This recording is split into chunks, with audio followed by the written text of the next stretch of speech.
Hey cookmates, it's your girl Abby, and today I'm back with another recipe. Today I'm going to be showing you how to make this delicious chin chin. This chin chin recipe is just perfect. It's not too hard, it's not too soft, it gives you the perfect crunch you want. Without further ado, let's jump into the recipe. So first off, you know the drill. I'm going to be adding all my dry ingredients to a bowl. So to a bowl, I've added some flour, sugar, salt, baking powder, and nutmeg for that nice aroma and flavor. I'm going to give that a good mix until all the ingredients are well incorporated. Then I'm going to be adding 1 egg and melted butter. All the ingredients list are in the description box below.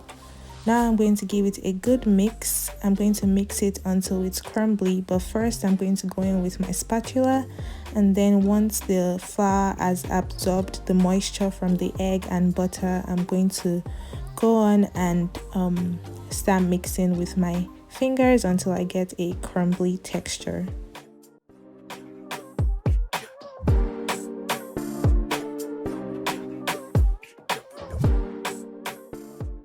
Now that I'm satisfied with the texture of my mixture, wow, do you see what I did there? Texture of my mixture. I'm going to be creating a well in the center and adding my milk. Now I'm going to give this a good mix until all the ingredients come together and I get a nice dough. With chin chin, you don't need to knead for long. You only need the wet ingredients and the dry ingredients to come together nicely, and once you've gotten a nice dough, you could stop at that point. This will take you about 2 to 3 minutes.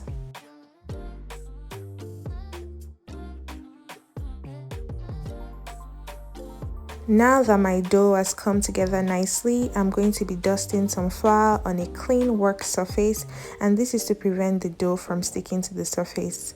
Next, I'm going to be transferring my dough to my work surface and sprinkling some flour on the top as well before I begin rolling with my rolling pin. I'm going to roll out the dough until I get a thickness of about 1/4 to 1/6 of an inch. You can roll your dough to your desired thickness, but please keep in mind that once you start frying your chin chin in the oil, it's going to double in size, and so you're going to get double the thickness you rolled. Now that I'm satisfied with the thickness of my dough, I'm going to go ahead and cut out the rough edges with my pizza cutter. Don't worry, we're not going to be wasting all of the rough edges we're cutting out. We're going to be molding all of that together and rolling it out again to make another batch of chin chin. You'll see what I'm talking about very soon. Now that I've trimmed the rough edges of my flattened dough, oh, I forgot that one last piece.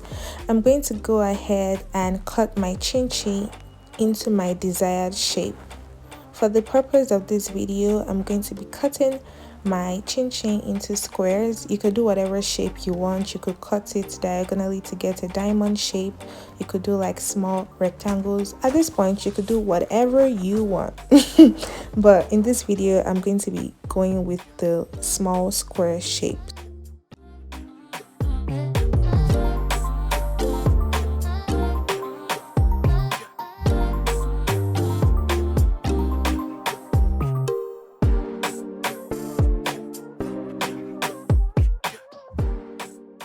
Now that I've cut my dough into my desired shape, I'm going to scatter the pieces so they are not clumped together.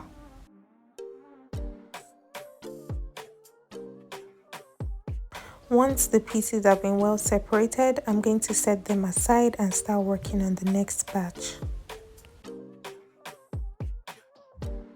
Remember the edges we trimmed from the last batch? Now I'm going to bring all of those pieces together and mold it into a smooth ball, and then I'm going to repeat the process I did for the first batch. So I'm going to go ahead and flour my work surface, and then I will roll out the dough. If you've been liking this video so far, please go ahead and give your girl a thumbs up so I can know the kind of content you like to see on this channel. Also, if you've not subscribed to this channel, What are you still waiting for? Please go ahead and hit that subscribe button and also hit the notification bell so you can get notified when I post new recipe videos.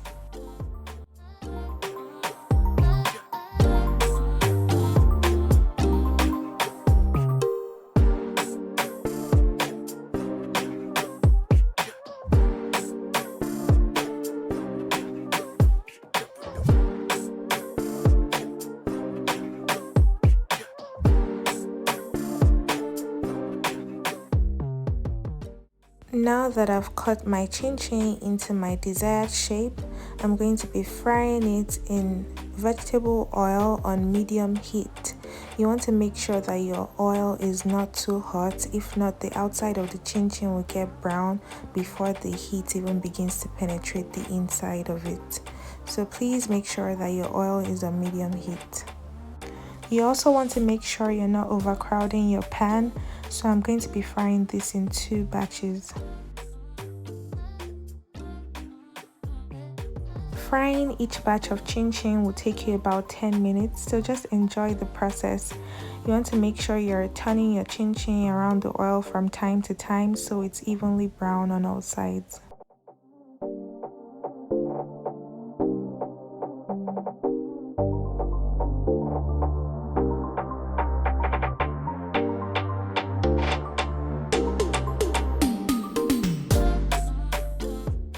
Now the chin chin is looking good, and this is the perfect time to take it out of the oil. I'm going to transfer the chin chin into a flat plate lined with paper towel. You want to take your chin chin out at this point because the residual heat from the chin chin, even after bringing it out of the oil, is still going to make it a little browner. So now is the perfect time to take it out. I usually like transferring my chin chin to a flat plate once I take it out of the oil, because as you might know, when you initially bring chin chin out of the oil, it's usually a little bit soft and it requires air to circulate around it to make it firm. So a flat plate works perfectly for this. Now I'm just frying the second batch of chin chin.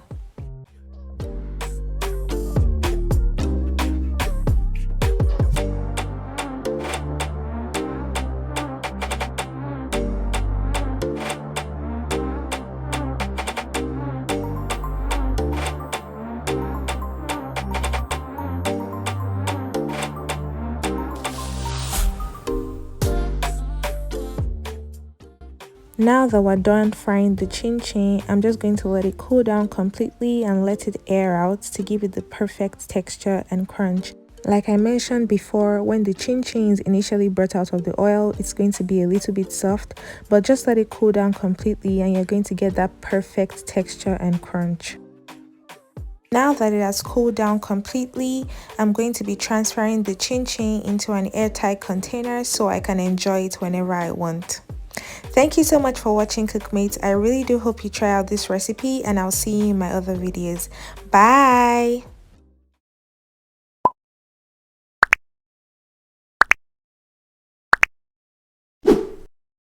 So yummy.